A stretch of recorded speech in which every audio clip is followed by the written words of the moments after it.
Romance, ఎఫ్ఐలు అనేవి ఈ రోజుల్లో సర్వసాధారణం.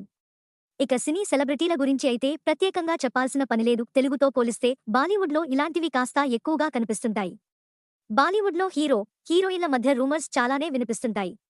చాలామంది బాలీవుడ్ హీరోయిన్లు ఇండియన్ క్రికెటర్స్తో ప్రేమాయణం సాగించారు. ఈ లిస్ట్లో టీమిండియా మాజీ కెప్టెన్ ధోని కూడా ఉన్నారు.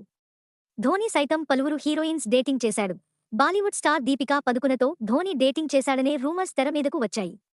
అయితే ఓ సౌత్ హీరోయిన్తో ధోని చాలా రోజులు రిలేషన్లో ఉన్నాడనే వార్తలు అప్పట్లో హల్చల్ చేశాయి. ఆ హీరోయిన్ మరెవరో కాదు, లక్ష్మీరాయ్. ఈ పేరు తెలియని సినిమా అభిమాని ఉండరంటే అతిశయోక్తి కాదు. చేసింది తక్కువ సినిమాలే అయినప్పటికీ మంచి గుర్తింపు దక్కించుకుంది. తన అందం, అభినయంతో ప్రేక్షకులను మంత్రముగ్ధులను చేస్తోంది ఈ హాట్ బ్యూటీ. కర్ణాటకలో జన్మించిన ఈ భామ తమిళం, మలయాళం, కన్నడ భాషలలోనూ అనేక చిత్రాల్లో నటించింది.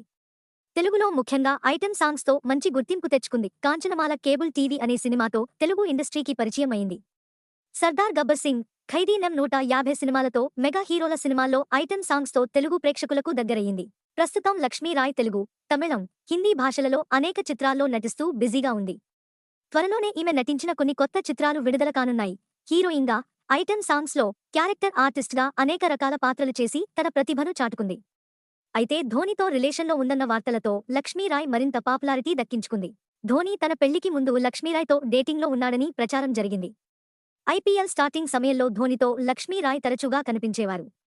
ధోని టీంకు తన మద్దతు ప్రకటించేవారు. ఇదే సమయంలో పార్టీలకు ధోని, లక్ష్మీరాయ్ కలిసి హాజరవడంతో ఈ వార్తలకు మరింత బలం చేకూరినట్టు అయింది.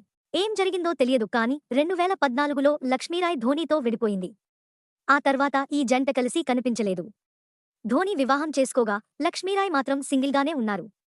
అయితే లక్ష్మీరాయ్ గతంలో ఓ ఇంటర్వ్యూలో ధోనితో రిలేషన్పై స్పందించారు. ధోనితో నా సంబంధం ఒక మచ్చలా మిగిలిపోయింది. ఇప్పటికీ ఈ విషయం గురించి చర్చించుకోవడానికే ప్రజలు ఆసక్తి చూపిస్తున్నారు.